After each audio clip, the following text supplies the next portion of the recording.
Hello, everyone, and welcome back to Perpetual Chess. The World Chess Championship 2023 is almost here, and we've got a jam-packed double episode preview for you. First up, we will have Grandmaster Daniel King. I'm a huge fan of his PowerPlay Chess YouTube channel. He's been on the show before. He's a guy who's broadcast top chess events for decades, attended many world championships, knows tons of chess history. So I always like getting his perspective. So he joins me to provide a sort of anecdotal, big picture perspective on the match between Liren and Jan Nepomniatchtchi. First up, then with Daniel, we also discussed the Sicilian defense. He's out with a new course on Chessable, discussing Anti-Sicilians. We discuss some of the prior world championships he's attended, and then we do some chess improvement talk. So we've got a lot for you in this episode. So just a reminder, there's always timestamps if you're more interested in one particular aspect of the show. Second up on the pod, we have USCF National Master and statistician Matt Jensen. Matt always does great analytics previews for chess.com for big chess events. So I thought it would be fun to bring him in and get an analytics-based preview for the Ding and Nepo match. We also talk about chess ratings because Matt, for his chess educational site, chessgoals.com, has kept track of different chess ratings across different sites, helped people adjust so that, like, if you ask someone their rating and they give you their Lichess rating and you're trying to figure out how does it compare to chess.com, they help translate across the rating spectrum. So Matt had some good insights on how ratings are changing and things you should know about them. We also talk about chess improvement with Matt. So fun double episode discussing this upcoming match. Before we go any further, I wanted to thank our presenting chess education sponsor, Chessable.com. Also wanted to let you guys know that we have a new feature where I'm linking to my favorite Chessable courses. So the website will be a running list of my favorite Chessable courses, so that if you're interested in finding out which ones I think would be the most useful, you can go to that in the show description and check it out. I'm a big fan of Daniel's new course, actually. Some of my other personal favorites, I always recommend Everyone's First Chess Workbook for newer players. I like Jonathan Rowson's works for medium players. And then, of course, depending on your opening bent, there's tons of good opening courses. Christoph Zalecki's always great. I love Andras Toth's general chess education content, especially for the intermediate player. So shout out to Chessable as always. And last but not least, before we get you to our guests, I wanted to tell you a little bit about the match, just in case you are not totally up on sort of the general details. So number one, it's taking place in Astana, Kazakhstan this year from April 7th to May 1st. It's a 14-game match. Obviously, the players take turns between having the white and the black pieces. The time control is 120 minutes for the first 40 moves. Then they get 60 minutes for the next 20 moves and 15 minutes for the rest of the game with a 30-second increment at the end. That's a long way of saying they don't call it classical chess for nothing. It's long games. Some people like that. Some people don't. We'll talk about that with Daniel King. But that is the history of chess. This is actually faster than it used to be. And I think it'll be interesting. I mean, as we talk about with Daniel and Matt, obviously, without Magnus being in the match and with the geopolitical backdrop, it's a different kind of match. But from a chess perspective, it is quite interesting. A bit more about the competitors. Liren, I guess you would consider the challenger since he came in second in the candidates. He would not be in this match if Magnus did not abdicate his throne, so to speak. So Ding is 30 years of age, number 3 on the live ratings, 2788 rating as we record this on March 21st. He was a bit lucky to even be in this situation. First of all, he wasn't going to be in the candidates, but Sergei Karyakin had been outspoken in support of the Russia-Ukraine war, and he was no longer allowed to participate, rightfully, due to his comments. So Liren was a last-minute replacement, and then he was not having a great candidates tournament, but he finished strong in the second half. Some may remember he had a critical game against Hikaru Nakamura in the last round that if it were Hikaru who had won, who had held the draw, Hikaru would have come in second and likely would be in this match. But Ding brought home the win, finished in second place. So now here he is playing Jan Nepomniatchtchi. Listeners, you're probably more familiar with Nepomniatchtchi, although, of course, you know both players. But Nepo, having been in the last World Championship match, historically playing for Russia, he's 32 years of age, a dynamic player. He's less predictable on openings than Ding traditionally. In the past, he's played like the Grunfeld and the Najdorf and lots of fun attacking openings, but he kept it solid against Magnus. So we will see which one will be revealed in the World Championship. It's always fun to try to guess what openings are going to come. And last but not least, the prize fund. The prize is 2 million euros, split 60% for the winner, and 40% of the 2 million goes to the loser. So, of course, we'll be revealing more details within the conversations, but just wanted to give you guys the basic facts about the upcoming World Championship. And if you're more interested in the other topics, check the timestamps and check them out. So, thanks for listening/watching. And without further ado, let's get you to the first interview with Daniel King, followed by Matt Jensen talking chess data and more. Here we go. And we are here with a guest who is always a favorite of mine. He is a popular broadcaster, author, Chessable author, most recently of King's Anti-Sicilians for Black. He was just telling me he's been up late in the night finishing up the recording in German for it, in addition to English video. So German listeners, you've got choices. He's also a popular YouTube presenter of the always excellent PowerPlay Chess YouTube channel, excellent game recaps there.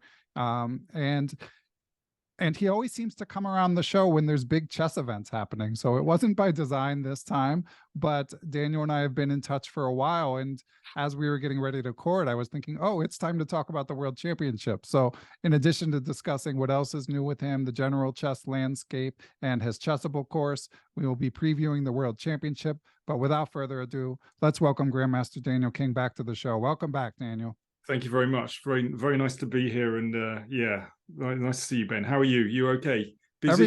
Everything's good. I'm well. I think both you and I have, at least from a comment you made in the email, maybe we're not quite as excited for this World Championship match as prior ones. But as I was saying to you, in the process of preparing for this interview, I started to get more excited. And I think a lot of people may sort of end up with that mindset where it doesn't have the buildup that seeing Magnus in action, that seeing the legacy of a many-year champion defend his throne would. But at the same time, it's a compelling matchup. What are your first thoughts about the match, Daniel? Well, it's the number 2 and 3 players in the world for a start. So that's a pretty good reason why we should be watching this match, actually. If Magnus is really turning away from classical chess, which, well, his actions seem to be showing that, then these two could be they are the number 2, 3 in the world. So, they're the best classical players in the world at the moment. Well, but that's the same for any world champion. So I'm really hoping that within the first few games, we get a nice decisive game, and then we will have a very interesting match on our hands. Because I think, both players have a real spark about them, actually. And if hopefully that spark can ignite in the first few games, then, we could have something very interesting on our hands. Yeah, I hadn't even realized, because other than number 1, the top 10 shifts around so much, that I also hadn't realized it was the live number 2 and the live number 3 until I was looking at 2700chess.com yesterday. And that definitely adds to the intrigue. Another thing is the stylistic differences. I feel like from an on the board perspective, it's a real clash of styles. And we were saying that about Nepo against Magnus as well, but this time, obviously, they're less than 10 rating points apart. So it's a clash of styles, but an even match as well. Well, you said clash of styles. I'm intrigued by that, actually, because, I've got my view on what their styles are. Tell me what you think their styles are. Okay, well, it's changed a little bit because Nepo, of course, unveiled his more solid repertoire against Magnus. But historically, with him being like a Grunfeld and a Najdorf player and a fierce tactician, and of course being known for being a bit impatient at times. I think of Nepo as a bit of like a swashbuckler, and Ding, of course, tactically gifted as well, as all 2,700 plus players are. But I think of him more as like a classical player, versatile classical player. So not necessarily only positional, but certainly historically, I think of him as a bit more well-rounded than Nepo. How does that land? That sounds pretty good. Okay. No, I mean, I was going to say that I think both players have rather changed in recent years, actually, because I see Ding playing sometimes very, very technically, sort of grinding out positions from, his Catalan, for example. But, I can think of him in the past winning absolutely glorious tactical battles and having such a sharp instinct for attack. So, I think I first saw him in Biel in 2013, where in fact both Nepo and Ding were playing in that year. And I was commentating in Biel. So, I got to know them a little bit. And at that time, Ding played, had the most extraordinary sort of tactical melees on the board. He was playing the King's Indian a lot. I mean, right. I know, things have changed a bit. And, clearly he's become more technical. But boy, does he have a sharp instinct for attack. And as you say, his calculation is superb. So it could be very interesting. And as you say, Nepo can be a little bit impetuous sometimes, which makes things interesting. I'm looking at some of his games over the last couple of years. I admittedly only kind of rapid and blitz. He likes to play the King's Gambit. Right. He wrote a Chessable course about it. He did, yeah. But, he practices what he preaches. Now, we don't see it in classical games, but I think it gives an idea of, as you say, how swashbuckling he is and how he sometimes is prepared to actually risk a great deal and does it very naturally.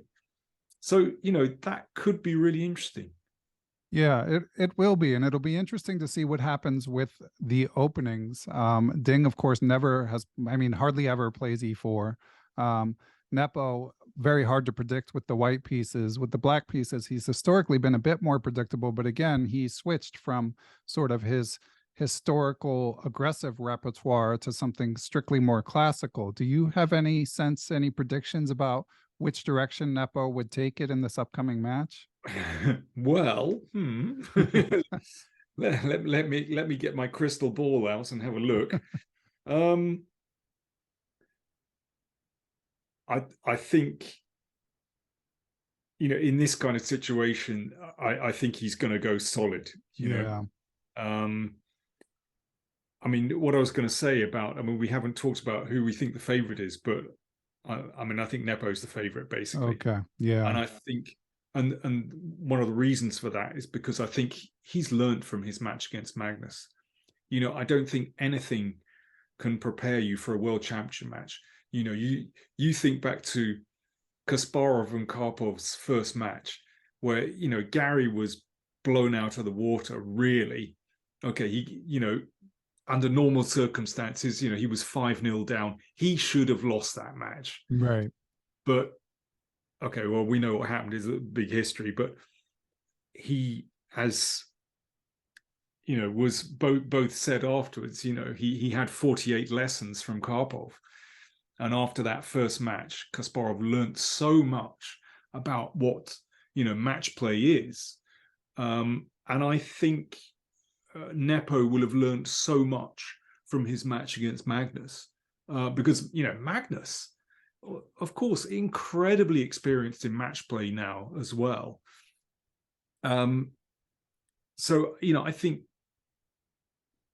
Nepo was completely outplayed, but yeah, he's learned a lot from that match. Basically, I'm sure he'll put it into practice. So it's about playing solidly and seizing your moment, basically. Yeah, I mean, of course, he was completely outplayed, but only after he lost his first game. The first 5 games, Yeah, he go ahead. sorry, sorry to interrupt. No, yeah, and then it was like, Skittles. Yeah, But actually, I think that shows you that there was a certain brittleness there, obviously, right. but he will have learned from that too. That okay, you have. I mean, that game 6 was absolutely extraordinary, but it was one game. It was Yeah. only one game. Well, I was mentioning to you before we were recording, friend of the pod, Jakob Agard, often helps out US Chess with World Championship coverage. And he mentioned on Twitter he's less excited about this match than some others. Um, but as Jakob talked about leading up to the last World Championship match, Nepo did have a history of getting out to fast starts or solid starts in that case, and then sort of slowing down. Now, of course, so that happened to the extreme in the World Championship. And the candidates, he managed to maintain his lead. But anyway, what I agree with you, Daniel. I consider Nepo the favorite, but I do think there's a lingering question of if he does lose a game early, will he be able to rebound? Because that is the one skill he hasn't showcased as much as his many other skills. Yeah, very true. Has he got a glass jaw, basically? Yeah, Right. no, yeah, absolutely. But as I said, I see also, just looking at the classical tournaments that they've played over the last couple of years. In fact, we don't have that much to go on, particularly with Ding. I mean, I find this quite intriguing. So, okay, so their last tournaments, Nepo played in the tournament in Germany and played very solidly, came equal first. Then we had Ding, who played in the Tata Steel tournament, did poorly, 5.5 out of 13. But before then, well, what were their last classical tournaments? So Ding's played, unless my mega base is deceiving me, Ding has played a few league games in China, classical games. I mean, obviously there's lots of blitz and rapid stuff, but I'm talking classical games, and basically, we go to St. Louis, where Nepo, okay, there's this strange St. Louis tournament in the Sinquefield Cup in September, where Nepo tied for first, but I realized he lost to Magnus, but he tied for first with 5. And then before then, it was the candidates tournament, where Nepo came out on top. And with Ding, okay, so we have that candidates tournament and the Tata Steel, but basically no other tournaments. So I find Nepo has been more consistent in the few classical games that they've played. And again, that for me, that's another reason why he should be the favorite here. And another thing about Ding is I look at their physique. Now, okay, Nepo is not in the Magnus mold. Mm-hmm. Nevertheless, you feel that, he can go 14 rounds, whereas with Ding looks like a stick of celery. Yeah. I think it's going to be a real shock for Ding, unless, he comes out and he's basically been bodybuilding for the last few months. Then I think he's actually going to struggle. Yeah, I feel like there are a lot more questions surrounding Ding, despite the one question that I just raised about Nepo. I mean, he has gained so much experience, and I recently interviewed Grandmaster Christian Kurila, and as we discussed, I mean, Nepo, it's a reasonable assumption that he'll have a solid team behind him. And with Ding, we just don't know. He may, but we don't know. I think that's another really good point, actually. With the Russian team, I mean, they have so much accumulated experience over decades. Whereas the Chinese, it's as you say, it's very much an unknown, and Chinese players don't have experience of these long matches. I think this is a very different kind of chess. So it's going to be fascinating. Ding might come up with a very different way of playing. I would love it if we had a match where, for example, Ding had learned a stack of new openings and kind of switched between every few games. Yeah. There are different ways of playing matches. If we go back to, Reykjavik 72, where Bobby decided to switch between different openings. They played Sicilian, the Pirts, the Alekins, Yeah. all Sprung the English. Yeah. Yeah, and obviously with White sprung the English. Yeah. And that seems to have gone out of fashion, actually. However, I think that could be a very interesting tactic because, suddenly all the seconds panic when a new opening comes on the board. It was interesting. I was listening to your interview with John Spielman when he was talking about New York 95. And he mentioned exactly that, and that they pushed the open Spanish Right. just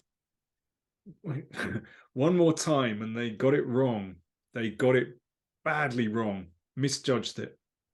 Yeah, and that's one of the great intrigues. That is what one of the great legacies of these classical world championships. So, of course, it's come up on the pod. We don't know how many more of these we'll have in this format, but just thinking about sort of the dynamics of the opening play and how each competitor would react to a setback, it does get me excited.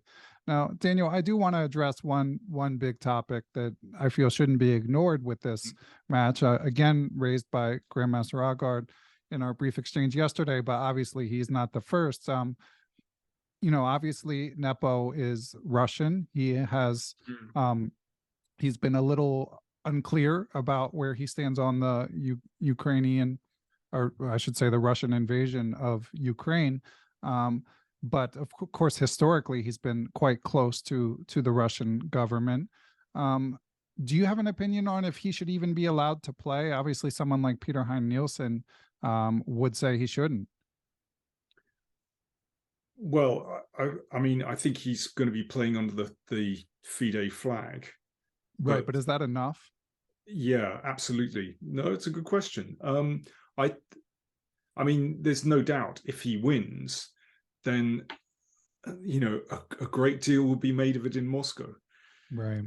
But I thought he signed, wasn't he one of the signatories of this letter last year, actually denouncing the war? Denouncing is maybe too strong, but criticizing the war. Yeah, I believe he was. So, as an individual in a state like that, it must be incredibly difficult for him. There's an argument to, boycott the match completely. Kazakhstan and Russia have very, very close relations. And, well, we know who's in charge of FIDE. Yeah. So, yeah, of course, it concerns me because I'm sure that the Russians will make everything of if Nepo is successful. So, yeah, it's very worrying. Yeah. I have to say. But, I think we shouldn't brush it under the carpet. But I just think politics is a part of sport generally, everywhere. Let's look at the last Football World Cup in Qatar, well, and the one before that in Russia, right, where Dvorkovich was basically the chair of the organizing committee. You can't separate sport and politics, and that's really tricky. And there's an argument for boycotting completely. I mean, I'm not sure exactly where I stand on this, to be honest. It's very hard. FIDE, well, we have Dvorkovich as FIDE president. But we all sort of live in this chess world, which is, run by FIDE. So what do we do? I don't know. Do I do I start playing checkers, or I don't know. Right. Yeah, seriously, I mean, I think it's really tricky. Yeah. There are good people within FIDE, but unfortunately, I wish the present incumbents weren't running FIDE. It's obviously decisions are compromised here. Yeah. I'm not sure. I'm going to be covering the match on my YouTube channel. I don't know if I just close one eye and Right. pretend the match that isn't going on. I'm not sure. I Yeah, mean, I've struggled with the same thing in the build up for the podcast. I mean, uh, historically, I'm doing bonus podcasts, talking to people at the venue, and yeah, I sort of reluctantly decided to do the same thing because, as you say, at the end of the day, it's two people playing chess, and that's what we love. But I'm very sympathetic to people who decide to ignore it entirely. yeah, Um, and yeah, but as you say, Nepo also, he's in a difficult situation, and it's a tough philosophical question whether a Russian player who we have reason to believe may be opposed to the war, whether they should be uh, outlawed from international chess, whether they're representing Russia or not. mm. I think reasonable people can have opinions on both sides. Probably not the hot take people are looking for. No, probably not. Yeah, I'm fence sitting as well, but I sense that there are so many people um, doing exactly the same, and having their cake and eating it as well. Um, it's really tough. I don't know. Yeah. We haven't even spoken about Chinese politics yet. Right. That's By, true. by the Yeah. way, Yeah. um, and I don't even want to talk about my government either. Right. Yeah. I mean, yeah, no government is perfect. So that's for sure. Yeah. So listen, I'm not sure. I'm going to be following the match, Yeah. but I think we have to have understanding for individuals who are put in an almost impossible situation, because whatever they do, I think they could be compromised. Yeah. One way or the other. Yeah, exactly. Um, okay. Well, let's bring it back to the chess. We have a question from Alex Marler, Patreon supporter of the pod. Thanks for supporting the pod, Alex. And he says, what are your thoughts on eliminating opening preparation from World Championship match by doing random selection of opening right when the players sit down to play? There are many ways to randomly make the selection without choosing a position that is unequal. So this is something that's been discussed, of course, in correspondence quite frequently, but it's a big leap in classical. What do you think, Daniel? Yeah, I find that one a bit too artificial, actually. Because I think for me, the opening choice in these matches is actually really interesting, and how players use openings. And I mentioned, this idea of somebody preparing extremely well and switching between openings. I think this is a very interesting tactic, and frankly, I'm surprised it hasn't been used more in recent matches. I know it's risky, but actually, I think it could be very interesting to spring that one. So I don't like that idea. As far as other ideas for sort of introducing more jeopardy, um, I mean, maybe slightly faster time controls. Yeah, I mean, at least we've got away from the increment. At least I assume we have. I haven't checked the time control, actually. I have the time control here. I guess it's 40 and 2 and 20 and 1. Um, yep. Good. Doing away. Increment beginning at move 61. Yeah, that seems reasonable. Uh, Yeah. and I think that makes a big difference, actually. Yeah. That was Sorry.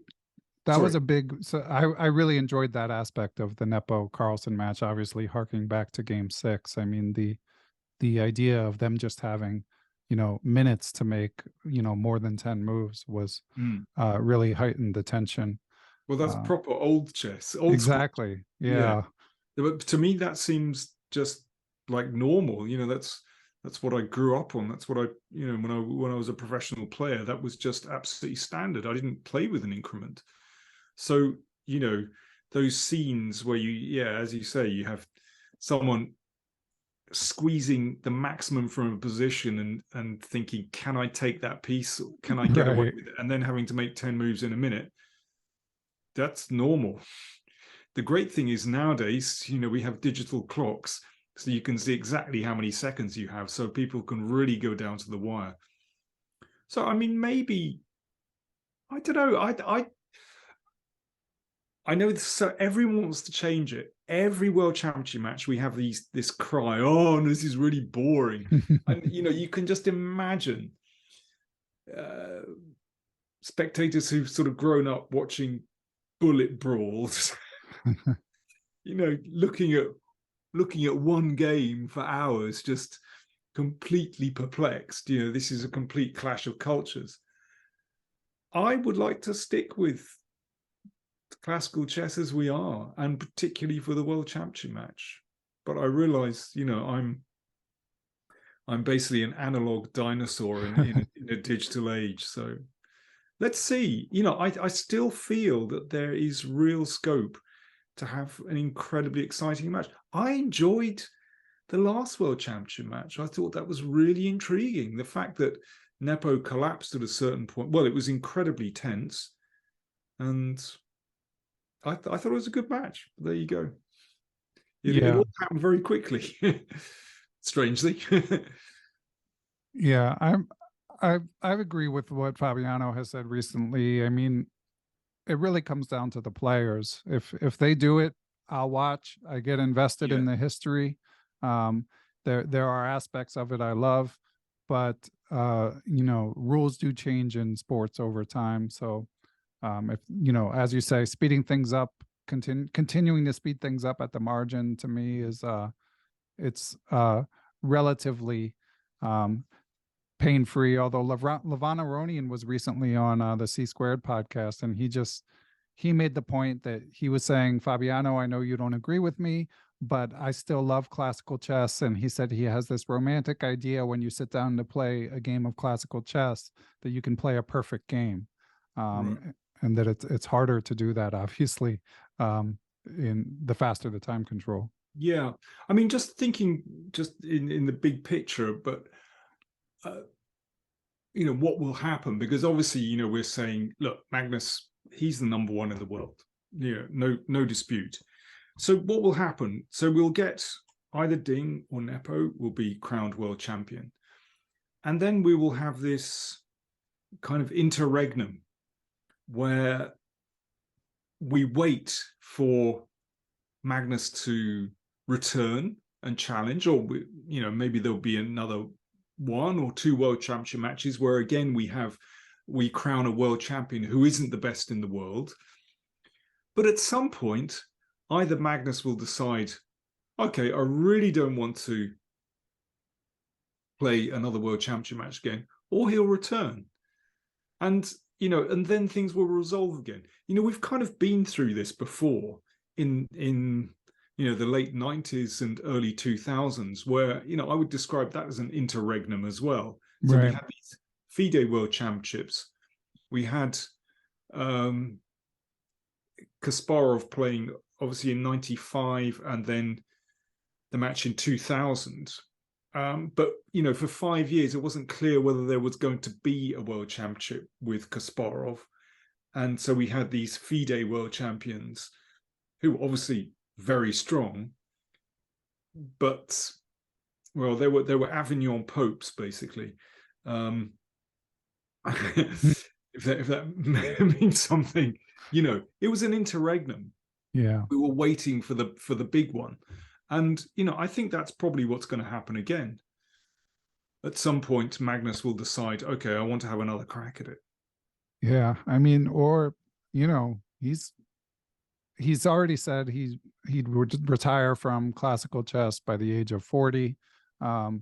So there's a finite amount of time where he will likely, first of all, he might not even be playing, but also like, right now no one is near catching him, but sooner or later one of these young bucks is gonna make a leap, and so it could be that he's not the number one at some point, and it resolves of its own accord. Of course, to me, the dream storyline is like some young ascender and Magnus play, but we're multiple steps away from that. I don't think he's gonna come back out to play the winner of this match. Personally, no, probably not. But I just wonder how far off we are from, one of the kids coming through and challenging. I'm not sure we're that far off. 5 years? anyone in particular you would Well, I don't know. Depends what day of the week it is and whether it's right, Prag or exactly. Gukesh or Erigaisi, and that's really exciting. So I think it could be 5 years. Could be 5 years, and then we'll be on the cusp of Magnus deciding, okay, this is my last shot, because he'll be getting to the cutoff where he's 40. And one of the kids will be getting that good. So yeah, well, I think we're going to have this time of an interregnum, basically.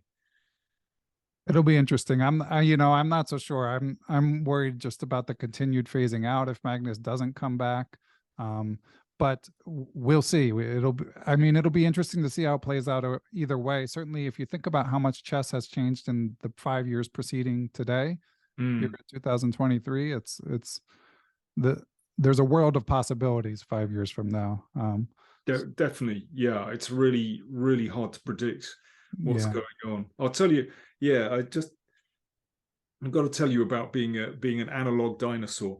I'm a football fan, and I go to my local club here regularly, and there are some teenage kids in the same row. We always sit in the same places, and one of them's on his phone at half time, and he's playing on chess.com. Oh, fun. And like one of the guys next to me kind of gives him a nudge and says, that guy there, he's a chess grandmaster. That's how I'm known. Right, of course. I'm the chess grandmaster that turns up to football matches. And this like 15-year-old kind of looks up from his phone and goes, "What's a grandmaster?"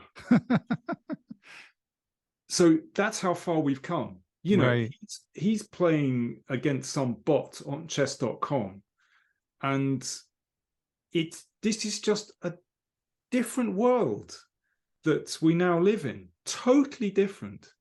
And that's how I know I'm a dinosaur. Yeah. Well, speaking of you being dinosaur, one of the reasons I was glad to have you on the pod is what you mentioned, living through the 1990s, the disputed World Championship period. Of course, as you mentioned, this one, there might be, some people might feel like an air of illegitimacy, or just the fact that we know it's not the best player who will be the champion. There's no dispute, though, about like rivaling factions of world championships. But does your feeling of this match, how does it compare to those days when Kasparov had his separate faction, as you say, playing Anand in 95 and then Kramnik in 2000, not to mention the confusion preceding 1995? How does that period compare to you, Daniel? Well, at least with Kasparov, we basically knew he was the strongest player in the world until it got to 2000, when players like Anand, I mean, obviously Kramnik beat him in 2000, but players like Anand were already saying, well, this was privately, right? Anand was saying, we've got his number now. Interesting. We're as good as him. This was going on behind the scenes. Did he tell you that? Oh dear. That's kind of my memory. Okay. I might have got that wrong, but I remember in the late 90s being at there was a rapid play event in Germany, which Vichy won, and Kasparov didn't win, and he was very upset. But, Vichy, I seem to remember Vichy saying then, oh, yeah, well, I think we've got his number. I mean, obviously that was rapid play, but it was clear that they, that generation of Anand and Kramnik weren't in awe of Kasparov anymore. Yeah. Which they had been before. So listen, I can't give you a direct quote, but I do remember, and I think it was in 98 or 99 in Germany, in Frankfurt. So, that was different then. But yeah, I mean, but Kasparov was, still the man to beat. So this is going to be a little bit different. But there are other sports where, there are new world champions every however many years, or sometimes even annually, where, okay, he's the world champion this year. Okay, then we move on. It somehow isn't the big deal. I think the problem is with the chess world that world champions have always been like, Roman emperors. They seem to be all powerful and all knowing. But actually, maybe that's just false. I mean, I think they are with Magnus. He's clearly number one, but there are going to be other times where, a world champion is just primus inter pares, basically. I think maybe it's unusual that there's one chess player that is so much stronger than the rest. I think that's very unusual, actually. Yeah, I agree. And I'm sure that contributed to Magnus's stepping down. Yeah, probably. Yeah. Well, and I have, I mean, I know this is kind of old ground, but I have a lot of sympathy with Magnus's position, because World Championship match should not be every 2 years. It would eat into your soul. Yeah. Preparing for these matches, your every waking thought practically, it'd be hanging over your head. 2 years is too often. If you want to make it really special, well, it used to be every 3 years. Have it every 3 years, and then it's not so much of a, it doesn't eat into your life basically quite as much. Yeah, I have a lot of sympathy with Magnus in that respect. I do as well. And Daniel, on the topic of sympathy with Magnus, I know that the Hans Niemann Magnus story is kind of old news, but I think you and I kind of shared some viewpoints. You had done a few YouTube videos about it. As you look back on the whole scandal, which of course is just simmering now, I don't feel like it's gone, but Hans Niemann's been pretty quiet. I mean, there's addendums in the lawsuit here and there. He is playing in Sharjah Masters coming up. I'm excited to actually set aside all the nonsense and see what he does over the board. But do you have, like, how do you reflect on that, all the crazy stuff that's happened in the past year regarding that scandal? Yeah, it's funny. It's kind of, it does feel like really old news, but it's once again, it's the chess world that events in the chess world are actually almost taking the lead of what's happening in society.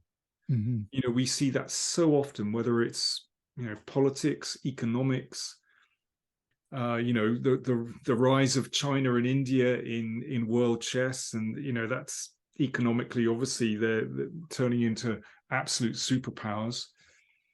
But with this story, okay, I've got to tell you about this. This is crazy. So every couple of months we have a window cleaner that comes around to the house. Nice guy. We always share a cup of tea and have a chat. And, again, he knows me as the chess player. Right. And so, the last time he came round, he goes, what's happening with all this cheating? Give me the inside story. What's going on here? How is it possible to cheat? And of course he'd heard, all these outlandish stories. So I said, well, you really need an accomplice and, sort of little tiny earpiece, and, they can get the moves online, in live, and then, try and transmit something back to the player who's just listening, and, they can follow moves of computer, that's sort of how you did it. And he went, I got it. Yeah. I did the same in the university exam. Okay, so first of all, I'm going, hang on. This is the window cleaner. This is the guy that cleans the windows on the house. So first of all, I'm going, hang on. He's got a degree. So why is he cleaning windows? These kind of things flash through my mind. And I'm thinking, hang on. he's kind of openly admitting to cheating. So I said, okay, tell me about this one. This is getting a bit strange. He said, yeah, there was a particular paper that I failed like 3 times. I don't know exactly what he was studying, but he said, yeah, this was something to do with aviation and aviation physics, and I just couldn't get it. Oh, it's an absolute pain. So he said, what I did was I got my brother, and he said, I did exactly this. He said, I had an earpiece. My brother was outside in the car park with a textbook. And so I said, how did you communicate in exam? He said, well, it's okay. I had 2 phones. I handed one phone into the examiner, so I kept my other phone.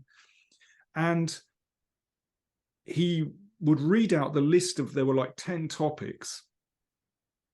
And if it got to, he'd sort of read topic number 1, 2, 3. When it got to topic number 3, he said I would cough into my microphone.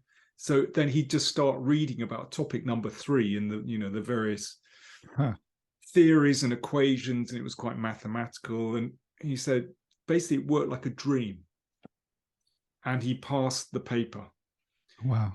So this is really scary. So basically, every university should be thinking about this, and thinking about ChatGPT as well. Writing papers, well, but even for live exams, this guy could do it incredibly easily, and universities, they need to switch on very quickly. Yep. Yeah. So that's just kind of one reflection of the whole Carlsen-Niemann thing. I still go back to basics, which is that no clear evidence was produced by Magnus. There was a lot of mud thrown around, and I think it's really unfortunate, basically. Yeah, I feel the same way, and it seems like we'll never know more than that. And probably not. I think, who knows what's going on? What's the latest?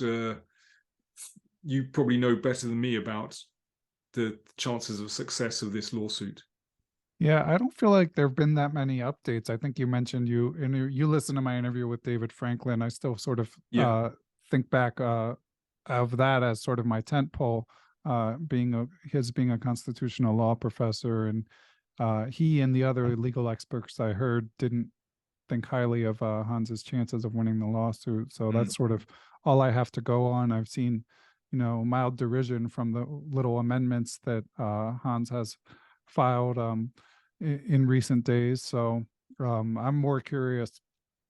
Say the suit ultimately gets dismissed, Hans continues to perform reasonably well. Like, will he ever be able to play chess.com events? Will he ever get invites to tournaments? I think those are the biggest unresolved questions to me, although I could, maybe he'll surprise and make some money in the lawsuit, although that still wouldn't really change those questions, I guess. No, not really. He's obviously Hans Niemann obviously loves chess and wants to be part of that world. Whether he's got the temperament to succeed is actually another matter. Yeah, I don't know. Yeah, I don't either. But again, it'll be interesting I mean, he hasn't played for a while, and I don't know how much of that is due to lack of opportunity. But I hope to see him playing more, if nothing else. All right, well, Yeah. Daniel, we got to discuss your Chessable course. I was telling you, I got a sneak peek at it, and I was excited. As we discussed last time, this is sort of in tandem with your Kalashnikov course. You presented some anti-Sicilian weapons, and I was excited to see what you have against the Rossolimo. But Daniel, I know you don't play as actively. So what was it like for you, first of all, to sort of dust off all these lines that you used to play? What did you discover in digging around? Well, actually, I really enjoyed that. Going back and researching these lines that I've been playing for decades.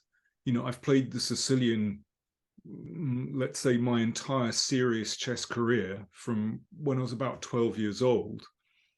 I've never played e4, e5 with black, never. Wow. I've played other stuff, but basically when I was about 12 years old, I was playing, well, in those days it was called the Löwenthal, the Kalashnikov, basically. And from there I went to the Sveshnikov, and then from the Sveshnikov to the Najdorf, and I've played the classical and the Khan and the Dragon and a few other things. But basically, Kalashnikov, Sveshnikov, Najdorf. Those are the big three. So, these anti-Sicilian lines, I've, always played with black. And, I know a lot of people are kind of disappointed when they get an anti-Sicilian on the board, the Alapin or stuff. For me, it's like you've won the psychological battle, because they're too scared to actually go into your favorite open Sicilian. Great. We've got them on the back foot already. And I mean, for example, the Rossolimo, I've played this with white a great deal as well, and with black. So that feels, I'm kind of swimming in that one and really enjoy it. Enjoyed swimming in the Rossolimo. The Rossolimo. I mean, what I found was that checking up on a lot of this stuff,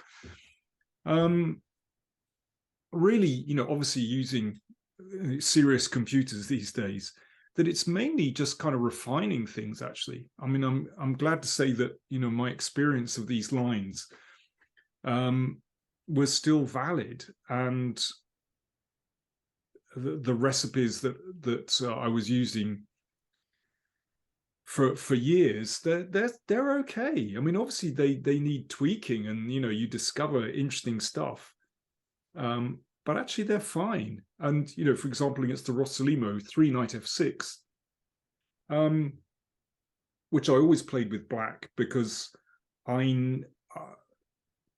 this whole line with g6 and then white casting and playing c3 and d4, I mean, that was one of my main weapons as white.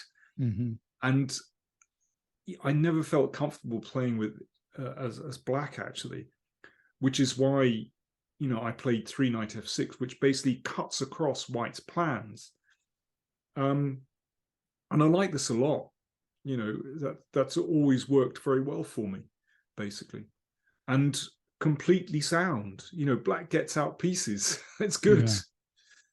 Yeah, I mentioned to you that I went straight to the move trainer and started learning that one as well, because I've had the same experience. I've played G6, various permutations against the main lines, but for one thing, I feel like it's gotten a bit concrete. I mean, the Rossolimo, I used to feel, at least at my level, like when someone plays it, it might be a signal that they're less theoretical, but now I don't feel that that's as true.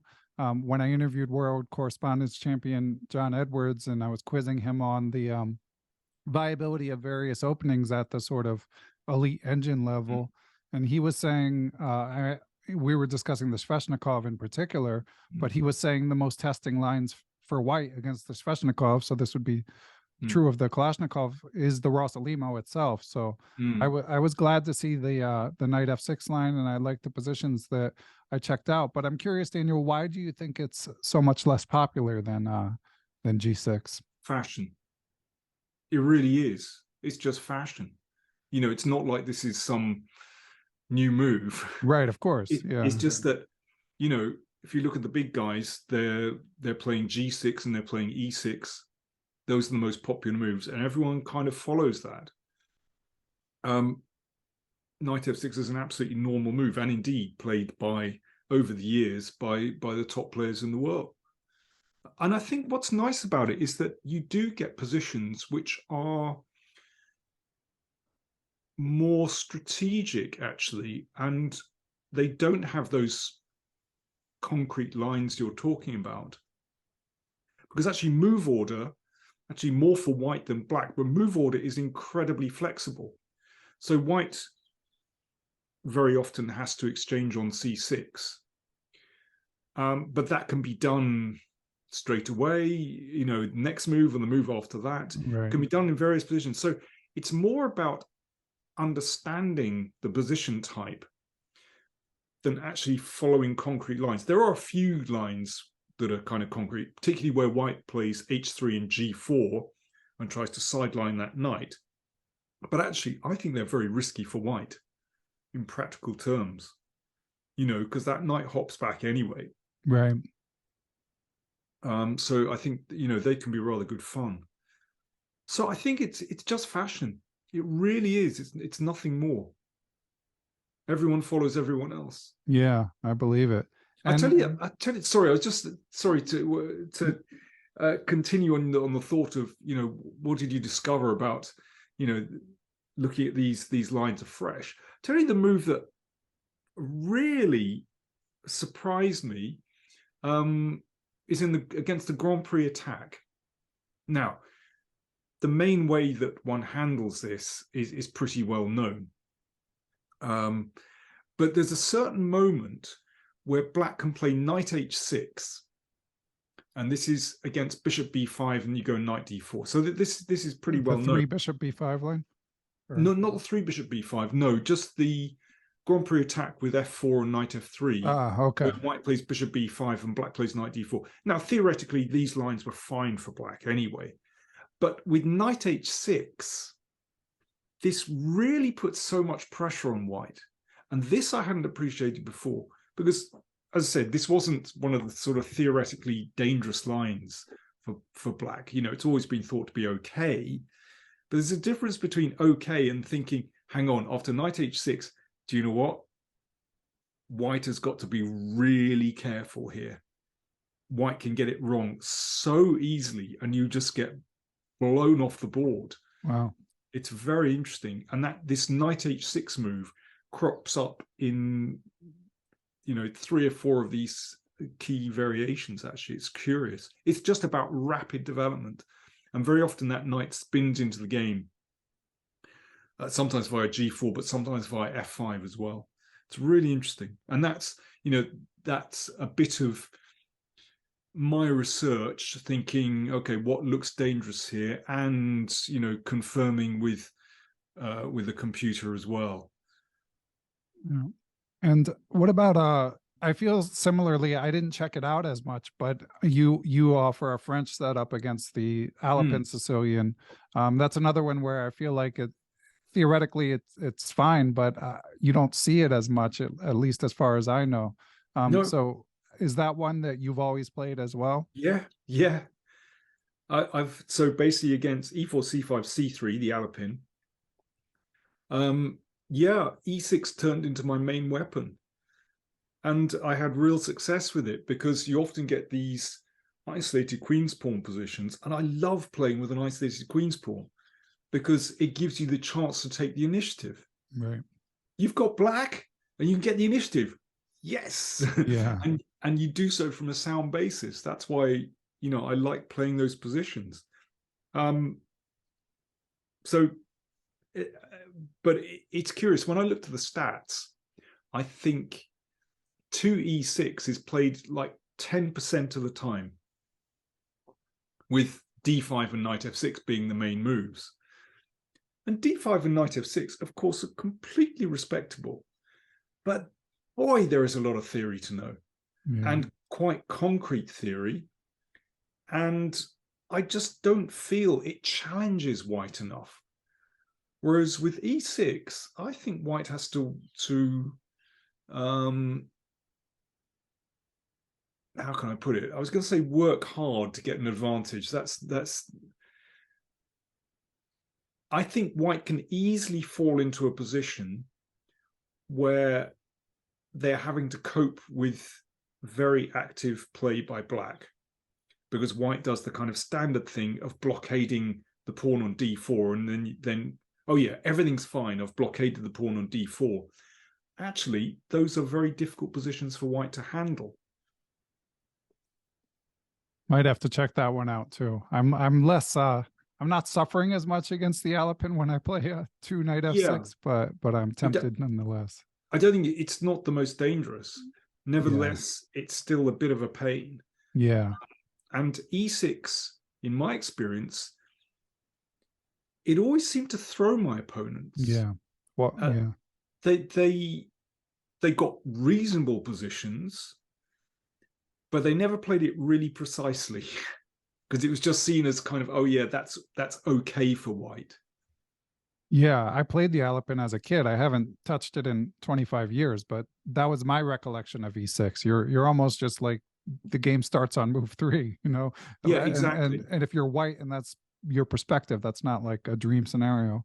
Yeah, whereas actually to try to get an advantage against it, then real precision is needed. I mean, I still think it's absolutely fine for black anyway, but even to test black, you have to play very precisely, basically. So yeah, I've had a lot of fun going through these lines, and you know, people, I've had really nice feedback already that people have been trying this stuff, and you know, they say, yeah, you know, it works really well. You know, I've been feeding a lot of these lines to my students over the years as well. So, you know, it's like I'm getting kind of vicarious pleasure out of seeing, you know, other people use these lines too, basically. Excellent. And have you gotten good feedback on your Kalashnikov course, which this of course now complements? Yeah, yeah, it's been really good actually. Really nice feedback. I mean, on my YouTube channel, you know, I asked people, you know, if you've played a nice game, you know, send it in. And so I've been able to actually show, you know, a couple of nice wins by people that have bought the course and played really nice games. And what's been nice actually is that I had this thing where in describing the strategy, I had little kind of buzz phrases, you know, like the breakout bishop, the poke, the Trojan horse.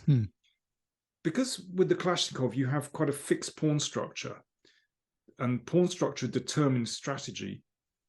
Then quite often strategy in the Kalashnikov stays the same. You know, no matter what variation you're playing, you can still get a handle on the position if you have a few plans up your sleeve. So basically, you know, by remembering these phrases, even if people forget an exact line or they just want to go forward in the middle game, then these sort of phrases have really sort of helped people. So that people, you know, that's been one of the big messages coming back to me, that they like those kind of buzz phrases that I introduced. So that's been really nice. Excellent. Yeah, I still want to, as I mentioned to you last time, you mentioned you've played these various Sicilians. I've played a couple, but I still would like, in a parallel life where I have all the time in the world, I'd Yeah. like to sprinkle in some Kalashnikov to keep my Well, opponent's off guard. if you're a Sveshnikov player, then you know actually it would be pretty natural for you. Yeah, But yeah, Sveshnikov, that's a whole wonderful universe in itself. it is, and yeah, it's a lot of maintenance, a lot of upkeep, but Well, fun that's position. true. There is a lot of Yeah, maintenance actually, but good yeah, fun. yeah, exactly. Yeah. Well, Daniel, this has been great. Before we let you go, I always want to hear a couple stories from you. So, number one, in thinking bringing it back to the World Championship, curious, what was your first World Championship that you attended? Ah, attended. Oh boy. 1985 in Moscow. Wow. What are your memories of it? Fantastic memories, actually. So it was obviously Karpov and Kasparov, their second match. So after the aborted match in 84, 85, so this was September 85, and I played in a tournament in Latvia, in Soviet Latvia at that time, in Jurmala, where Tal won. Awesome. So that was an incredible experience. But you had to fly. You always had to fly to Moscow. So you flew from London to Moscow, and then from Moscow to Latvia, and then back from Latvia to Moscow, and everything had to go through Moscow. It was all centralized. So I flew back from Latvia to Moscow, and the World Championship match was taking place. It was September 85. And I was able to attend, one of the games. So it was in the Tchaikovsky Concert Hall in Moscow, wonderful auditorium with, these very steep banking of seats. And at the back of the stage, there's one table, this enormous stage, and they're playing at the back. I mean, it was a dramatic setting with those enormous boards where they had these kids who were moving the pieces with these enormous hooks, like Yeah, I remember those. Yeah. like like you open a window, these big windows in a school. Right. So I mean, it was an incredible atmosphere because when an interesting move was played, there was this real buzz from the crowd. That was just fantastic. So I loved that as my first taste of a World Championship match. That was very exciting. And then for the next match, the first half was held in London in 86. So that was great fun. And I found myself, commentating. Nice. So, you felt like you were really in the thick of it. So, yeah, those are my first two memories, basically, World Championship matches. Amazing. It's a different world. And in what capacity were you there in 85? Were you as a Well, I fan? was Were just, you no. I mean, I played in the tournament in Latvia. as us? And I was just traveling through, basically. Okay. And I had a few days before my flight back to London. I think I managed to rearrange my tickets so that I could visit the match. And I knew people in Moscow because Jonathan Tisdall was the Reuters correspondent, and David Goodman was correspondent for, I think, for PA. Or no, not PA, AP. Or the other way around. I can't remember. Anyway, they were both in Moscow, so I was able to visit them, and they were kind of my guides in this very strange world, which was pretty amazing. And yeah, it's incredible to think. Of course, I'm still in touch. I'm not actually. David's in America. Actually, I haven't seen him for ages, but. John Tisdall, I'm still in touch with, which is great, Yeah, and of course he wrote about those matches. Um, and any interactions with Mikhail Tal in the tournament in Latvia? Well, yeah, we played, so yeah, no, absolutely. Just had a fantastic game. That's the only time I played him. Yeah, I'm afraid I came off worst. It happens. But it was a really close game. I played E4. He played the Sicilian. We played an open Sicilian. And I was doing quite well, actually. But good old time trouble. And, on the fourth, of course, I got outplayed in a sense because he just had that way of finding ways to keep tension in the game. So although objectively I was better, it was never clear. It was always, he managed to set problems all the time until my flag was hanging. Right. He pushed me into time pressure. And on that last move of the time control, I made a huge blunder. And we adjourned. And basically I had a lost endgame. but yeah, so basically he was just brilliant at setting problems.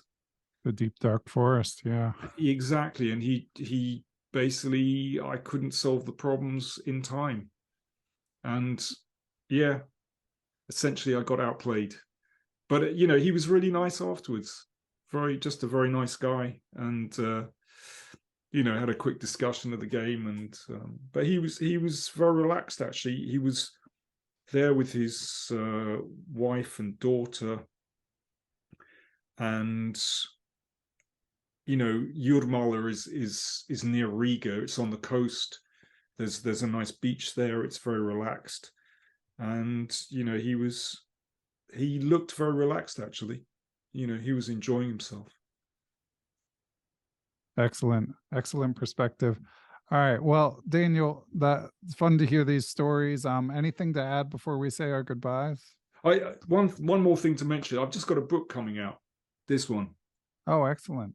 Okay, How to Win at Chess. It's called for the audio listeners. Yeah. For what audience is it directed? So this is really for beginners. You know, it's beautifully illustrated, beautifully designed. You know, it's full color. I don't know if Looks you can great. see that Yeah. clearly. There's historical stuff in there, really nice. I was able to put a bit of stuff about the history of the game and the culture of the game. Beautifully designed. Yeah, stuff on the World Championship, that kind of stuff.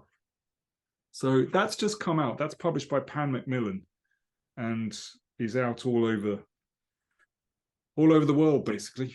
So, well, congratulations. Yeah, so that's it's basically for kids and yeah, those who are just starting up. Yeah, I mean, in theory, it should be a good time to publish a book like that. So in theory, but there you go. It's the analog world rather than the digital world. So funny thing is, it's the second edition of the book.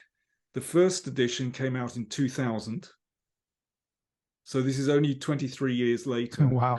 The publisher thought, hey, that chess thing, yeah, that hasn't gone away. In fact, a lot of people are talking about chess, so they wanted a second edition. The first edition went to 27 languages. Oh, wow. Okay.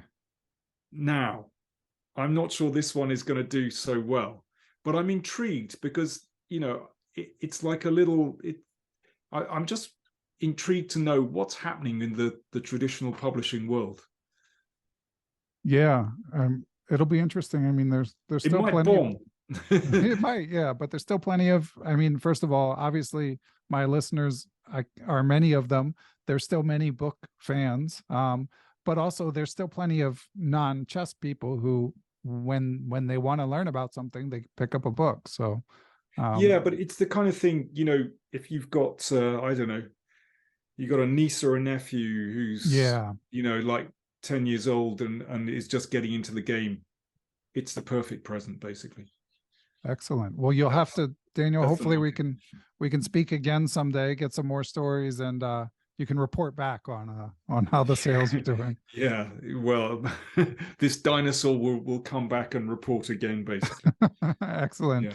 And Daniel, we haven't talked chess improvement yet in this interview, and I know you'd mentioned that you have a few new insights that have occurred to you. So I'm excited to hear those, being that I'm, of course, writing about this and always interested in it as well.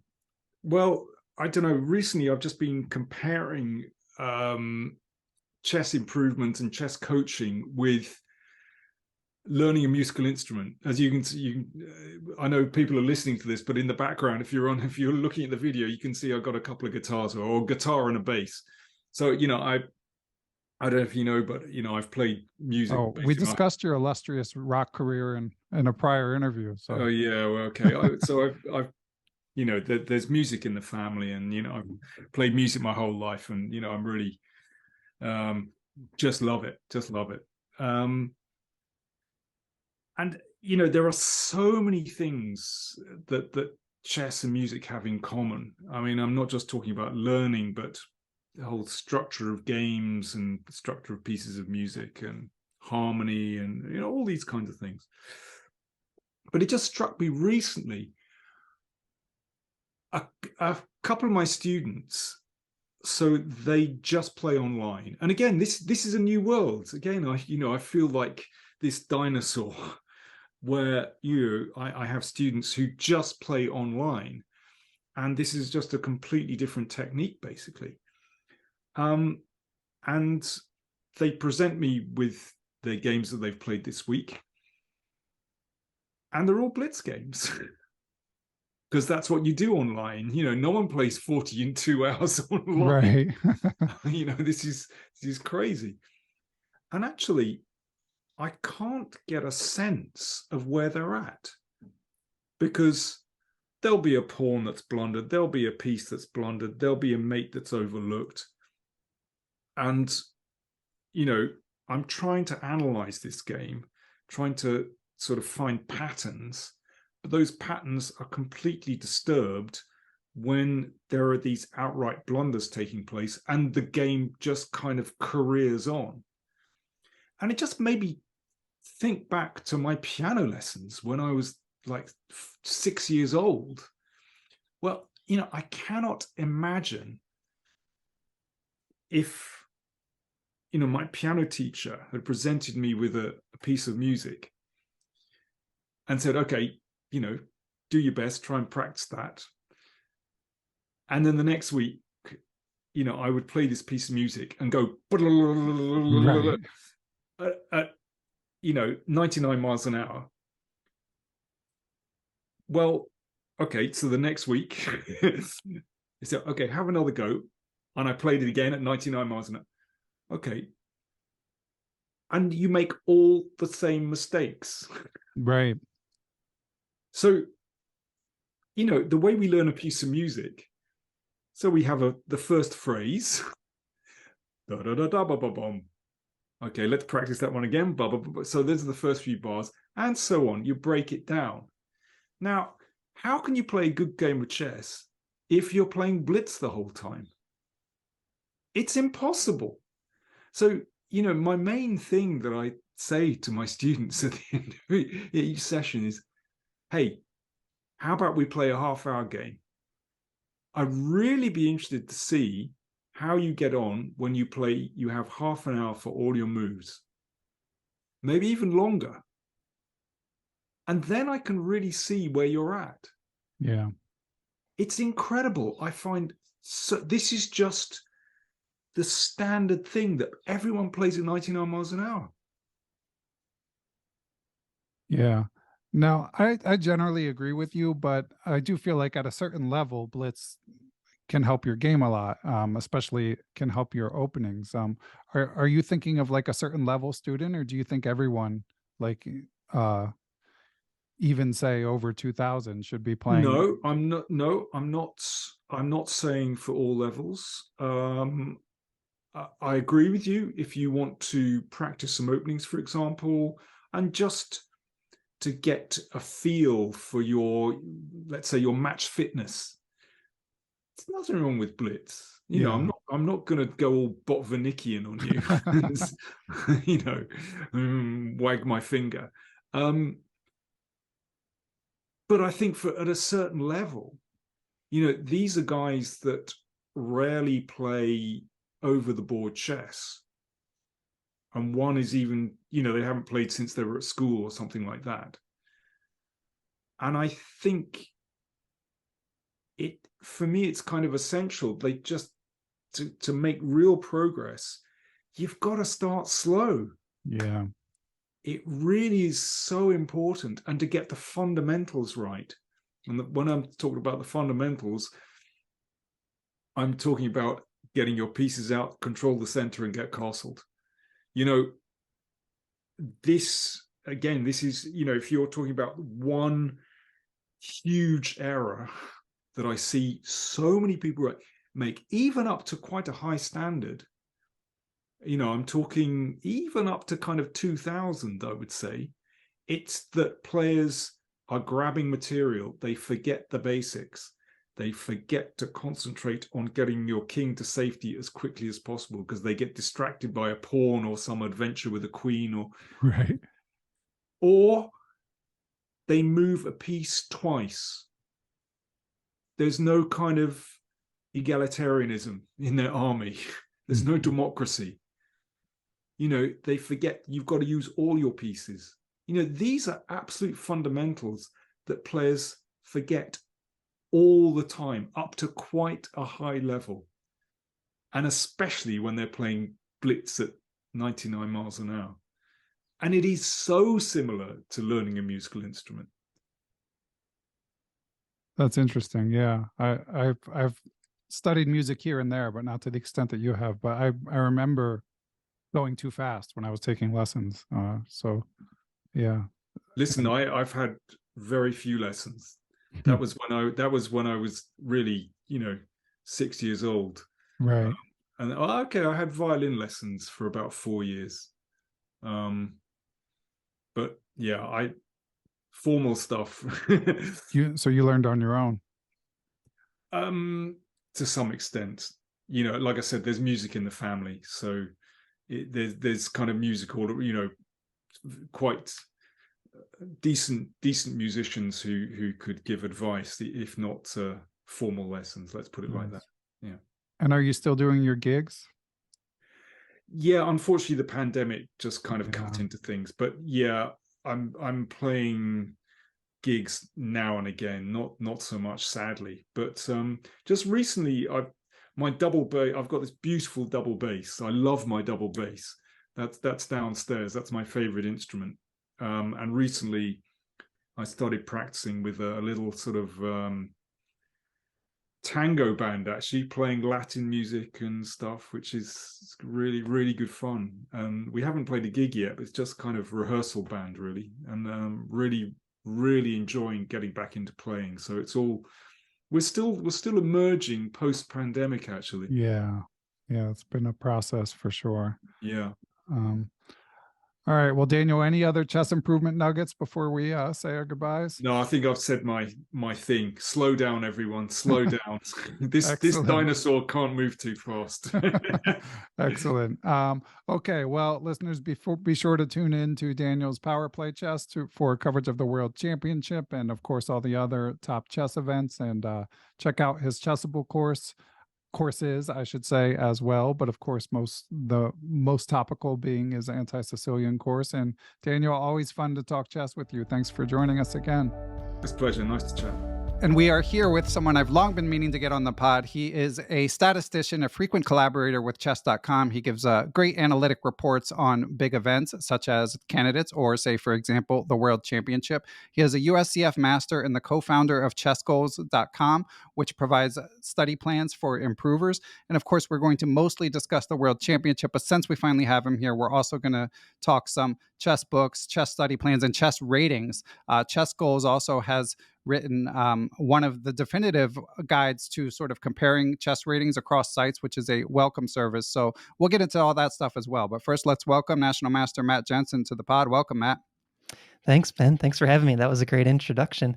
Thanks. Yeah, excited to have you, even if I'm not 100% excited for the World Championship match. And Matt, I got to take your temperature too, because as sort of someone who tries to have their finger on the pulse of the chess community, it's something I've been very curious about, because as I've sort of been ramping up to cover this event, I felt this mild malaise. And as Daniel King and I discussed, and listeners will have heard, there's the geopolitical backdrop, which certainly contributes to it, but also the distinct lack of Magnus, the distinct lack of the best player. So I'm curious, Matt, before we dig into the analytics, just as a chess fan, how are you feeling about this match? Are you fired up or meh? Feeling kind of meh. I have to be honest, until the moment that you emailed me to say, hey, would you like to come talk about some stats in the World Championship? I hadn't really thought too much about it. So it does feel like a battle for number 2 at this point. Yeah, it's just an unfortunate truth. And I don't mean to be a downer. And I know there are some listeners who are excited for it. So we'll leave it there in terms of like pontificating about how we feel about it. So let's dig into the numbers, Matt. I appreciate that you did do the work once you got that email from me. So we have two of the closest rating competitors that I can recall. I mean, they're 2 and 3 on the live ratings list, less than 10 rating points apart. Are there any other matches that come to mind for you that were as close in terms of the size of the gap between the competitors? I could only find one match that was closer, and that was the Carlsen-Caruana 2018 match, because at the time, if you remember, Carlsen's rating had dipped down a little bit. Caruana was close to his peak. So there was only a 3-point difference. They were 28-35 and 28-32.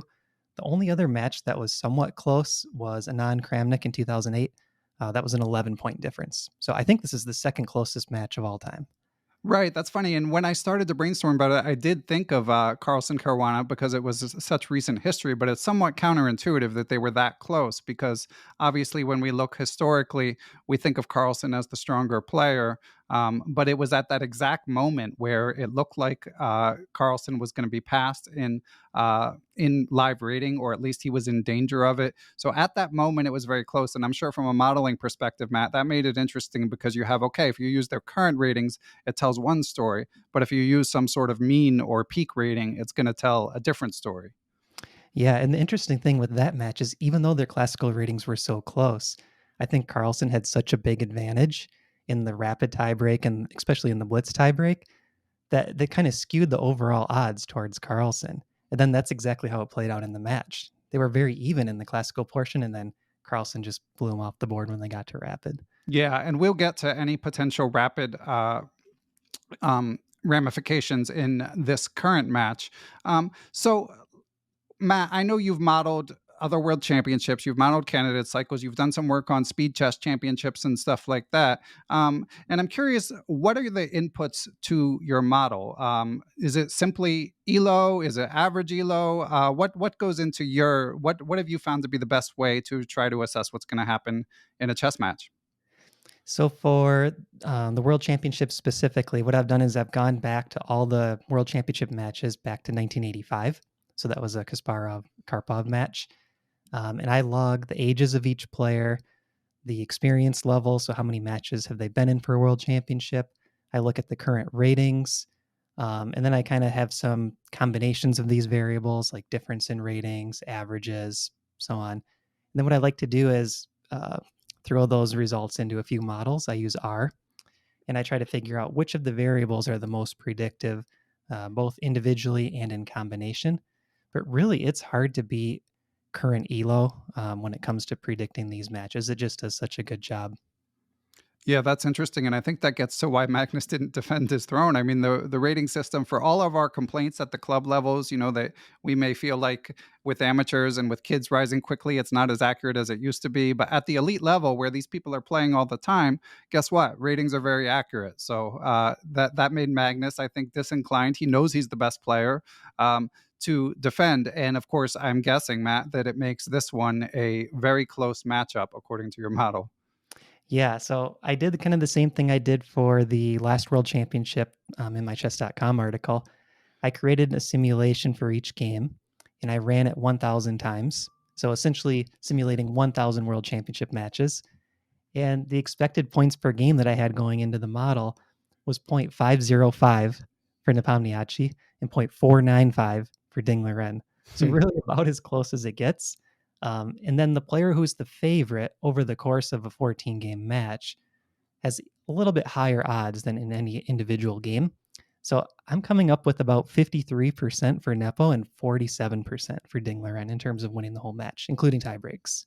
That's interesting. And I sort of feel like I'm hearing more people predict Nepo to win than otherwise, although, of course, us being humans and not calculators or spreadsheets, we do factor in. We can't help but factor in stuff like experience and form and, maybe institutional support, government support, corporate support, and all of those things also, as it happens, lean in Nepo's direction. But it's interesting that from a rating model perspective as well, it's quite close.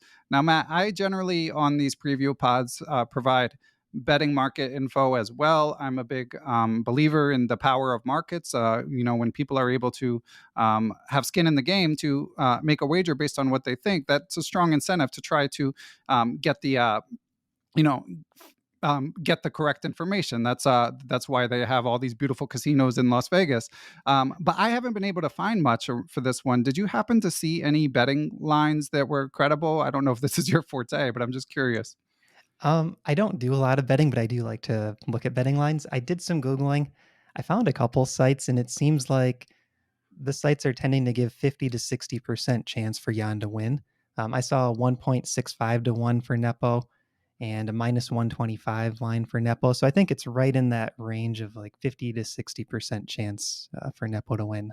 Okay. Yeah, so that's good to know and not a huge surprise. And you never know with these markets, like it's not like betting on the Super Bowl or something where you have billions of dollars being wagered and you know that the price is sort of the balance. They might not let you bet more than a couple $100 on some of these sites, but there does seem to be consensus that Nepo would be a small favorite no matter how you slice it. Now, one thing I'm curious about, Matt. You've provided good insights in the past. How likely is a rapid tiebreak in different matches? What's the case with this one? Do your numbers tell you how likely we are to end up with more drama at the end?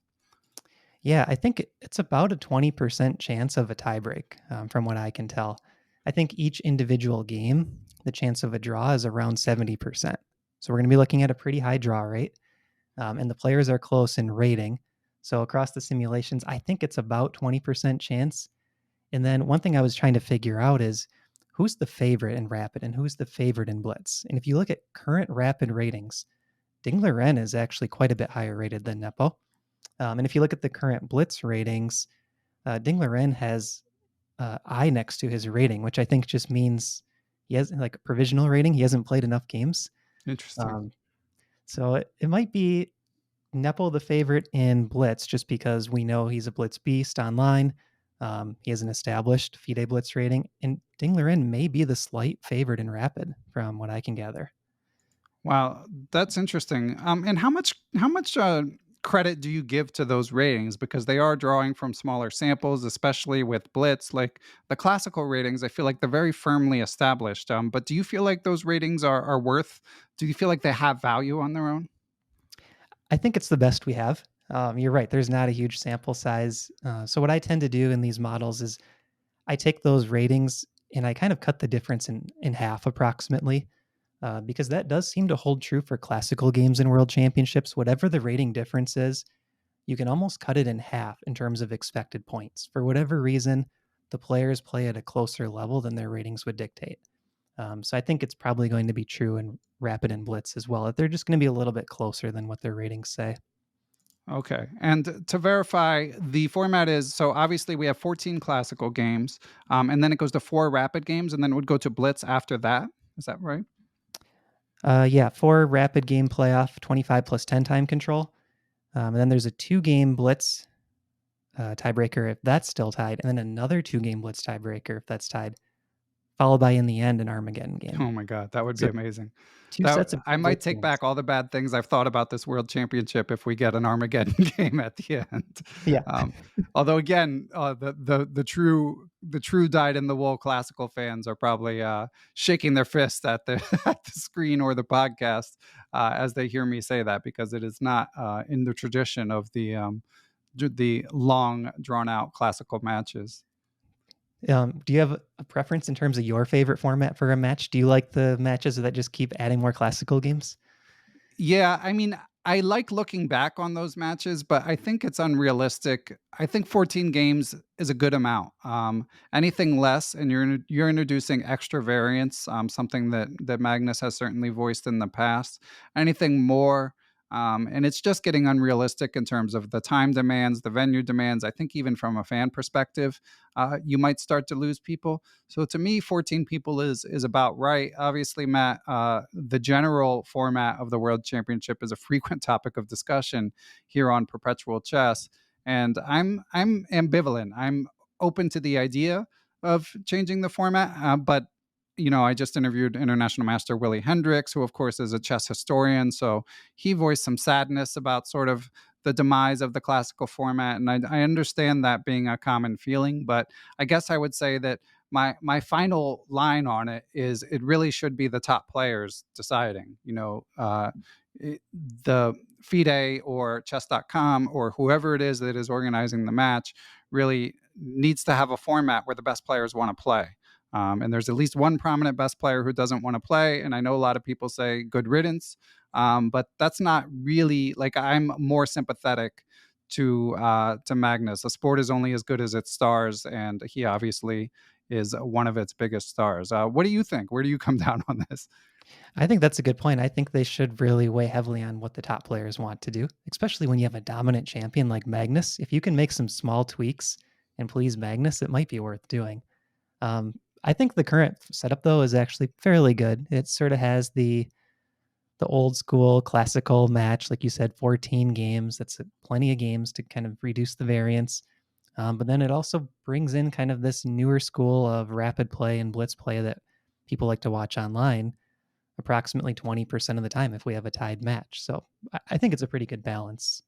Yeah, and again, as I discussed with Daniel King, when you do tune out the noise, tune out the extremely aggravating geopolitical background.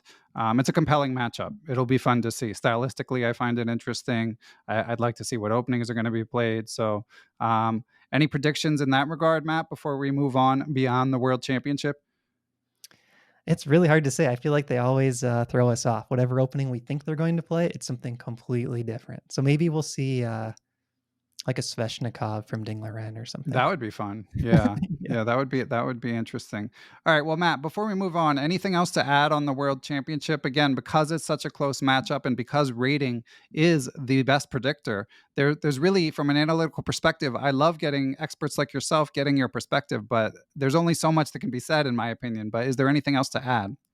Okay, I'll add one more portion about getting hyped up for the match. This was something that I really wanted to find some data to make us excited about this match. I think because the ratings are a little bit lower than a Carlsen match, we're going to have less draws.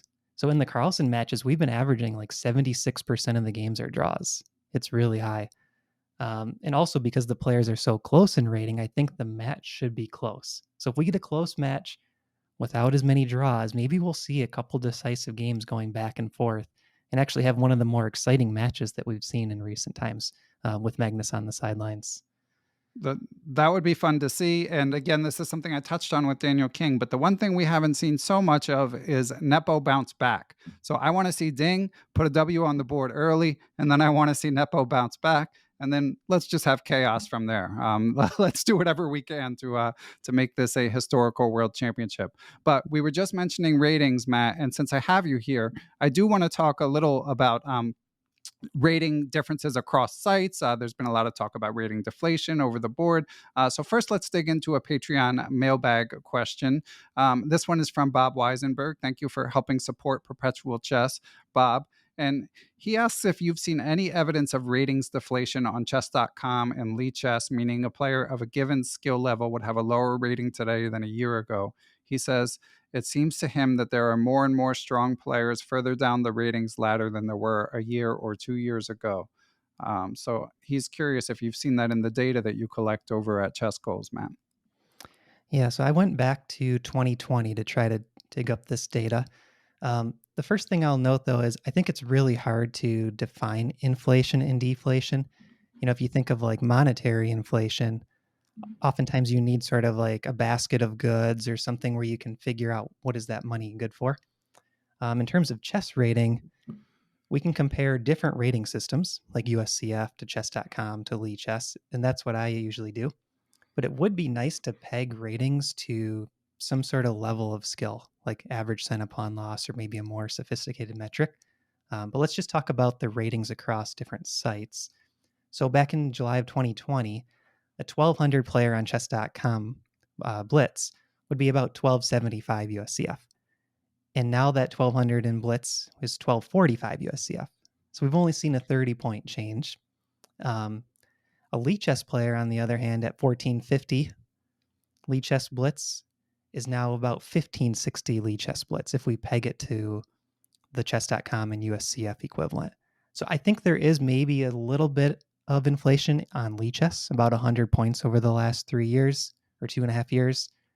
Chess.com and USCF seem pretty similar, and FIDE, I think, falls in line with that as well. Okay, and that's inflation, you said. Inflation for okay, Lichess, but that's yeah. over a 3-year span. I think Bob is referring to more recent history, and as you say, that makes it tough to parse. I mean, at some point, it's tough to get enough data quick enough. And the other thing is, of course, these things are moving targets. Like if you're comparing something to USCF, as has come up in my interview with Dr. Mark Glickman. And like you heard, listeners may have heard my interview with Ding-Nepo. Anyone who's very active in tournaments will hear about certain geographic regions where they feel like, a 1500 is just way stronger than they used to be. A 2000, same story, etc. And I know the United States is one of those places. That's certainly how I feel as well. So anyway, I mean, that just makes it all the more hard for someone like you to model, because if you're comparing it and it itself is changing, then it's tough to track. But I will say, to Bob's question, I've certainly seen other people on Twitter and in other chess circles say the same thing. Like, hey, I used to be 2300 on Lichess, and now I'm 2200, and I'm playing the same. I've certainly heard some anecdata in that regard, but yeah, unfortunately, as with many things chess, despite Matt's best efforts, we don't have as much data as we would like. Yeah, sorry to not give a better answer to that, Bob, but I think if you have a group of players that you know, and you know their consistent ratings, it might be good to look them up and see how their ratings are changing. Because it's really hard to figure out a large pool of players. Are they moving up or down? And are they expected to be stable, or are they improving or decreasing in terms of strength? Right. Yeah. And of course, we will link to the chess goals data that you guys provide, so that anyone interested can check it out themselves. And Matt, have you had any experience with the sort of more general topic of inflation and deflation, especially over the board? Well, I feel like when I started playing USCF, a 1,000 rated player was much weaker than Yeah. today's 1,000 rated players. I've gone through some of my old score sheets, and we would probably be rated 500 today. Yeah. A 1,000 from 1992, for example. I've done a Yeah. little bit of work for chess.com, helping them battle inflation and deflation. So chess.com will bring me in just for some kind of general contracting work. And one of the things we've looked at in the past was how can we keep chess.com ratings somewhat close to USCF ratings, just because we have a lot more data for USCF than FIDE at lower ratings. So I know chess.com has done some work in that. And I know USCF has added like bonus rating points for players that are improving really quickly because they had deflation for a while. So I think these websites and organizations do keep some tabs on, is it 1400 truly a 1400 over time? Okay. Yeah, that's helpful. And chess.com does do a good job having the rating track reasonably close, in my opinion. I know Lichess has a different philosophy where they want the average rating to be 1500, and that's their priority rather than tracking to another system. And of course, chess.com and Lichess both use the Glico rating system. Again, refer listeners to my interview with Dr. Mark Glickman. It's a system that he invented, not surprisingly, since it's called Glico. And basically, it's a lot more receptive to recent data than the historical ELO system. And I say the sooner that USCF and FIDE switch to Glico, the better. I don't know if you have an opinion on that, Matt. I think it would be helpful. What hurts USCF and FIDE is they just don't have as many games played. So people now are playing thousands of games online in the time frame that maybe they only play 20 games over the board. It's really hard to keep those ratings accurate, I think. Yeah. Okay. Well, I appreciate the insights on rating. It's a developing story, as we say, comes up frequently. Many improvers lamenting sort of the changing landscape, but we all have to play under the same set of rules. So at the end of the day, it's a relatively level playing field. Now, let's talk a little chess improvement while we have you here, Matt, because you do put together these nice study plans for chess goals, recommending different goals, different sort of curriculums for different rating ranges. But first, Matt, what's your top line advice? Someone's really getting bit by the chess bug. They come to chess goals. How do you tell them to spend their chess improvement time? So there's this group of players that I call speedrunners. And what they do is they play chess, they play games about 90% of the time. And then about 5% of the time, they analyze their games. And then the other 5% is just various other chess resources. I think if you wanted to keep it as simple as possible, that's what I would recommend. Wow. Play a ton of games, and then every game, go back and analyze it and just think of one or two takeaways. Okay, that's interesting. You're not going to get a lot of objectors to that advice? Because everyone loves playing, usually it's like people are like, you've got to do the deliberate practice, you've got to solve the blindfold endgame studies, if you're not crying, you're not working. So if you say, hey, Yeah. just play some games, they're like, okay. But you know what's funny about that, Ben, is a lot of students that I've worked with through chess goals do have the opposite problem. I think people who research chess improvement on the internet tend to have a certain mindset for getting better at chess, and that is, give me a huge stack of books, and Right. I'm going to study my way through my issues and improve that way. And I'll find that they barely play any games at all. So I think having that balance, play at least 50% of the time, is advice that I give players across the board. As you get stronger, I think it makes more sense to use books and other resources more. But as a beginning player, you want to really play a lot of games. Yeah, I agree. And obviously, I've mentioned many times, going to plug my book that's not out yet relentlessly, but it's been top of mind for me because I've been writing about this. And the one thing I would add and sort of echo my friend FIDE Master Nate Solon is, to me, it helps if the games feel like they matter to you. If you're playing bullet chess, in your bed or on the toilet, like forgetting about it, that might have a place. That might help you escape from whatever's bothering you in your relationships or your professional life or whatever it may be, but don't expect it to help your chess. Whereas if you're super focused, not, phone in the other room, playing obviously a tournament game or able to take an online game seriously, I think that's where the even blitz, as long as it's something that really matters to you, I think that does make a difference in Yeah, terms of helping you learn. I think that's a really good point. Yeah, you want to make it so that every game matters. Yeah. Okay. And we have a related question from your fellow Minnesotan, who I believe you know, Peter Newhall. Yep. Shout out to Peter. And thanks for supporting the pod, Peter, as always. And he asks, he says, he says, having offered quite a few different study plans for a few years now and gotten feedback from many people on them, has your thinking regarding study plans changed? Do you use one regularly or sort of fall in and out of one depending on what's going on with the rest of your life? And then, as an aside, Peter says, sorry, I have absolutely zero questions about the World Championship. It feels more like an exhibition match to me. And while I'm rooting for Ding, it feels kind of meaningless. We understand, Peter. Yeah, so the first question, just to give a little bit of background on how I got these study plans, I ran a survey a few years back and we had over 400 chess players, and they gave survey data in terms of how many hours they spend on blitz, rapid, classical, endgames, so on, just like every aspect of studying. And I used that to build some statistical models. And one of the things that came out in the results was that playing blitz is very valuable. And I've gotten a ton of heat for this recommendation, recommending that people play a lot of games and play a lot of blitz, but it's very strong in the data.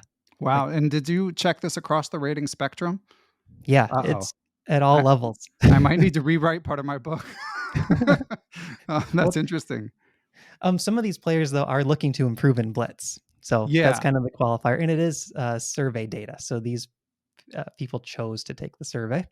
Okay. So Um, yeah, maybe I can walk on that thin reed and say that's the reason why. But that's interesting because the advice that I give and my perspective has been, I've long come around that blitz is good for your game at a certain level. I think it's basically unequivocal. If you look at like the Hikaru's and the Magnuses of the world, not to mention even mortals who improve at chess.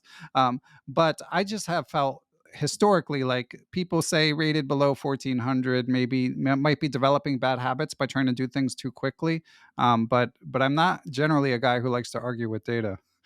well, I think we're kind of merging in the middle then, Ben, because I've backed off a little bit on the blitz recommendations with the qualifier. If you're someone that gets really frustrated playing blitz, you find it's way too fast, you're just making horrible blunders every game, I think you should find a time control that kind of pushes you as fast as you can play, where you're still getting quality games and some good takeaways from each game. And then as you improve and play more blitz, or maybe it's rapid you begin with, you can start to slowly go faster and faster. So for me, I play quite a bit of 3+0 blitz.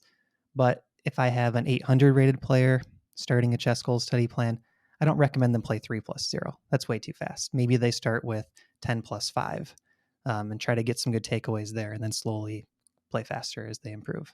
Okay, I can definitely get on board with that. And last topic, Matt. I mean, I know that you have specific book recommendations within your curriculum. So I'm curious whether you have favorite chess books, even favorite chess YouTubers, whatever it is that you find recommending the most to for people to help their games beyond when they're not actually playing chess, as of course is your strongest recommendation. I think the number one book that I like to recommend is actually a series of books. It's the Yusupov series. I think if you don't have a coach and you want something where you can just self study, work on your own, that's an outstanding series. And there's 10 different books. They're kind of organized by rating level. Um, that's probably the best way to go for just an all encompassing book. The other books I like to recommend is I really enjoy Reassess Your Chess. I still think about positions in terms of imbalances to this day. And that's how I like to explain positions to students as well. And then Silman's Endgame course, I think, is a great Yeah. book. Just you can have it for life, beginner all the way up to master or higher. Yeah, I'm slightly more ambivalent on Reassess Your Chess, but I'm a huge fan of Soman's Endgame course and the Yusupov courses. I have to admit, Matt, they're a glaring hole in my chess canon in terms of books that I've read. Actually, the aforementioned Peter Newhall. Peter's waiting to do a podcast about them with me because he's done them, and he's just Okay. waiting for me to get it together to to do my part. But one question I do have is my understanding of the Yusupov series is it starts at a decently high level. Like, is that applicable advice for everyone, or do you need to be a certain level to start with the 10 book Yusupov series? The lowest, the first book in the series, I think if you're rated about 1,000, you're probably ready for it. Oh, really? Okay. There are Because I've some heard their chapters rating that, guidelines, like a lot of chess book rating guidelines, are off. But yeah, I've heard rating guidelines all over the place for those books. What you'll find is some of the chapters are pretty easy, and then hmm other chapters will be extremely difficult. okay, So I think as long as you have sort of a patient approach, you could skip over a chapter if it's just too difficult. I think 1,000, you're probably ready to try them. okay. Excellent. All right. Well, Matt, I've really enjoyed getting your perspective. Since this is a double episode, I'm thinking we'll keep it on the shorter side. But thank you for getting me slightly more excited for the World Championship. For the ratings wisdom, we might have to talk about that again sometime. I especially appreciate that you did some, you know, independent research in sort of preparing for this pod. And of course, always good to get your chess improvement advice. So, of course, listeners can check out Chess Goals. Anything else to say or plug before we say our goodbyes, Matt? Yeah, mainly chessgoals.com. We have free study plans, some courses. And the big thing that I try to do on that site is make chess studying easy.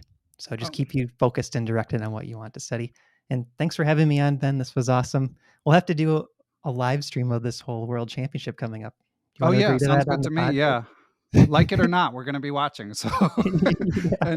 and let me ask you, Matt. There was one other question that just occurred to me. Since I have enjoyed your chess.com write ups, do you know if you'll be doing one this time around? For the world championship? Yeah. Yep. So I'm actually preparing that right now. I'll be doing a full prediction article. So the stuff we've talked about today is kind of a sneak peek for what's going to be in the article. Excellent. Yeah, and this interview will be out March 28th, and we're recording on March 21st. So who knows? You may have already read Matt's article by the time you hear this. But anyway, Matt, it's been a lot of fun, and yeah, it's doing a World Championship stream. Although I think it might be at like 3 a.m. But whatever, I'm in. Let's just do it. Okay. We'll keep in touch. All right, sounds good. Thanks for joining us, Matt. Thank you, Ben.